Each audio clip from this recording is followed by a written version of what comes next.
Live VNS top 10 headlines के प्रायोजक हैं। 10th 12th फेल व कंपार्ट स्टूडेंट बचाएं अपना साल थ्रू NIOS। संपर्क करें सनब्राइट एकेडमी, सीगरा व पांडेपुर, वाराणसी।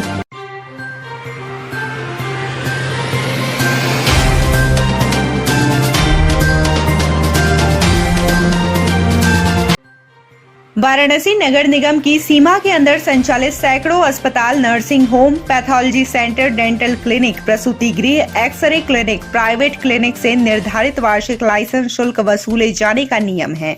हालांकि काफी संख्या में ऐसे चिकित्सा संस्थान हैं जिनके द्वारा लाइसेंस शुल्क जमा नहीं किया जा रहा है, जिसके कारण हर साल नगर निगम वाराणसी को बड़ी मात्रा में राजस्व की हानि हो रही है। वाराणसी के नगर आयुक्त प्रणय सिंह ने जिलाधिकारी कौशल राज शर्मा को पत्र लिखकर अनुरोध किया है कि इस संबंध में जिले के मुख्य स्वास्थ्य अधिकारी को निर्देशित किया जाए, जिससे सभी अस्पताल, नर्सिंग होम आदि अपना लाइसेंस शुल्क जमा कराएं। यूपी विधानसभा चुनाव 2022 से पहले पीएम मोदी ने मंगलवार को सुल्तानपुर में 341 किलोमीटर लंबे पूर्वांचल एक्सप्रेसवे का लोकार्पण किया। इस दौरान उनकी अगवानी के लिए राज्यपाल आनंदीबेन पटेल व सीएम योगी आदित्यनाथ भी मौजूद रहे। इस एक्सप्रेसवे के खुल जाने से पूरे पूर्वांचल की जनता काफी खुश है। इस बाबत जब हमने वाराणसी के ट्रांसपोर्टर्स और व्यापारियों से बात की तो उनका कहना है कि इससे पहले भी कई पार्टी की सरकारें आई और चली गई, लेकिन जो काम पीएम मोदी के कार्यकाल में हुआ वो अब तक कोई भी पार्टी नहीं करा पाई। समाजवादी पार्टी अपने अपना काम किया, लेकिन उन लोगों का कोई विशेष ध्यान नहीं था। ज्यादातर पॉलिटिक्स करने की और खाली उद्घाटन कर रहे हैं, ये कर रहे हैं। काम को सही समय पे करके मोदी जी ने दिखाया है कि उनका अपना एक समय था कि इस समय में ये काम होना चाहिए। ये चीज जो करी है ये मोदी जी ने ही की। ओम प्रकाश राजभर का गजब बयान, कहा गरीबों को डराने के लिए पूर्वांचल एक्सप्रेसवे पर मोदी ने उतारा लड़ाकू विमान। मंगलवार को वाराणसी पहुंचे सुहेल देव भारतीय समाज पार्टी के राष्ट्रीय अध्यक्ष ओम प्रकाश राजभर ने भारतीय जनता पार्टी पर बड़ा हमला बोला। पत्रकारों के एक सवाल पर कहा कि सुल्तानपुर में आज एक्सप्रेसवे के उद्घाटन के नाम पर गरीबों को डराने के लिए लड़ाकू विमान उतारा जा रहा है कि तुम महंगाई, शिक्षा, सामाजिक न्याय और गरीबों के फ्री इलाज की बात मत करो।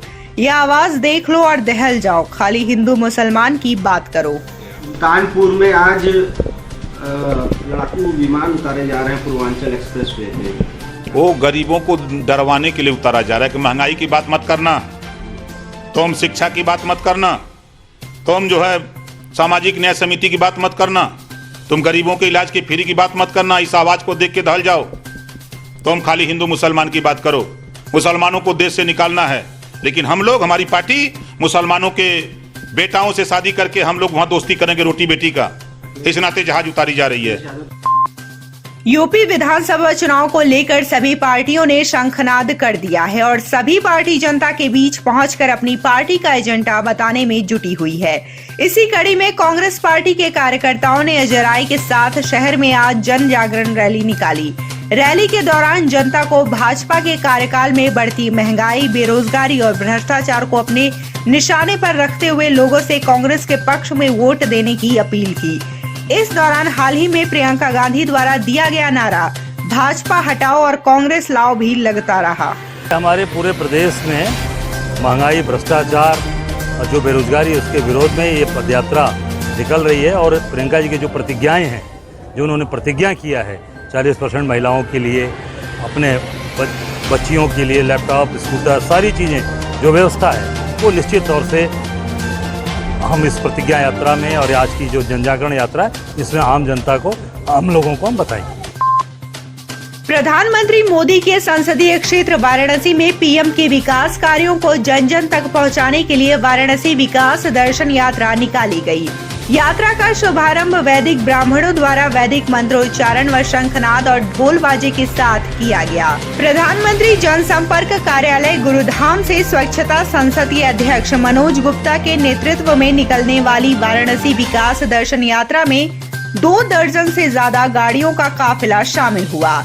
वाराणसी विकास दर्शन यात्रा को मुख्य अतिथि भारतीय जनता पार्टी के सह प्रभारी संगठन उत्तर प्रदेश एवं काशी क्षेत्र के चुनाव प्रभारी सुनील भाई ओझा ने हरी झंडी दिखाकर रवाना किया। ट्रक ने स्कूली वाहन में मारी टक्कर, 10 शिक्षक घायल। चंदौली सदर कोतवाली के कटसिला गांव के समीप नेशनल हाईवे पर मंगलवार की सुबह ट्रक व स्कूली वाहन में टक्कर हो गई। इसमें मझवाड़ स्थित निजी विद्यालय के 10 शिक्षक घायल हो गए। आसपास के लोगों ने पुलिस को सूचना दी और घायलों को जिला अस्पताल में भर्ती कराया गया। सभी की हालत स्थिर बताई जा रही है। बीएचयू के डॉक्टरों ने किया जटिल ऑपरेशन, दिल के दोनों हिस्से फेल कर चुके मरीज को मिला जीवन दान। बीएचयू आईएमएस के कार्डियोथोरेसिक व वेस्कुलर सर्जरी विभाग के 2 बड़े डॉक्टरों ने मंगलवार को हार्ट रोग से पीड़ित एक क्रिटिकल मरीज की सफलतापूर्वक सर्जरी की। इसके दिल के दाएं व बाएं दोनों हिस्से फेल होने की स्थिति में थे। आजमगढ़ जिले के 22 वर्षीय मरीज को सांस लेने में कठिनाई और पूरे शरीर में सूजन होने पर यहां भर्ती कराया गया था। ऑपरेशन के बाद मरीज की हालत ठीक देख उसे छुट्टी दे दी गई। प्रोफेसर डॉक्टर सिद्धार्थ लखोटिया ने बताया कि हार्ट पेशेंट का ऑक्सीजन लेवल बहुत ही कम था और उन्हें लगातार खांसी आ रही थी। उनके फेफड़ों में काफी पानी भर गया था, इसलिए 2D इकोकार्डियोग्राफी की मदद से पता चला कि यह एक दुर्लभ हृदय रोग है।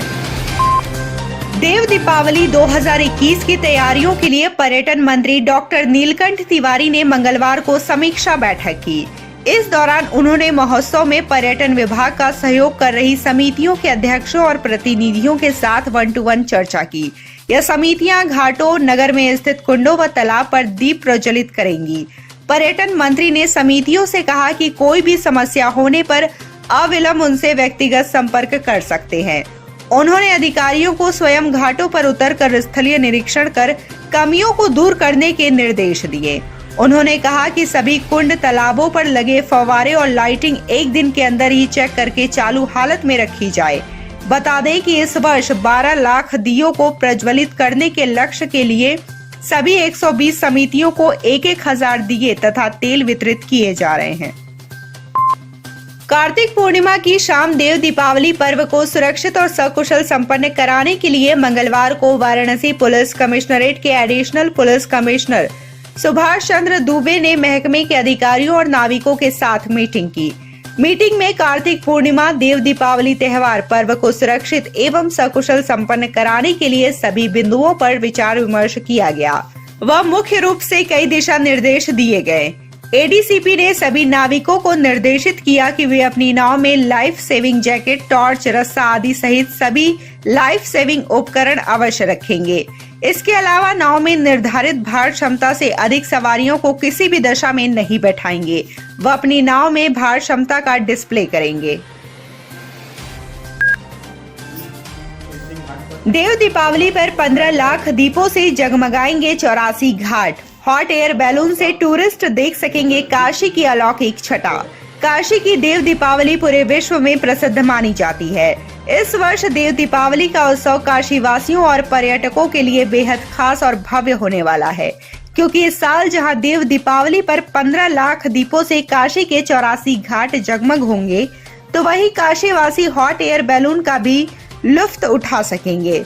यह हॉट एयर बैलून 17 से 19 के बीच शहर के कई हिस्सों में आयोजित किया जाएगा। इसमें 18 व 19 नवंबर की रात में भी टूरिस्ट बैलून के जरिए काशी का नजारा देख सकेंगे। यह जानकारी कमिश्नर दीपक अग्रवाल ने मंगलवार को अपने कार्यालय में प्रेस कॉन्फ्रेंस में मीडिया से बातचीत के दौरान दी।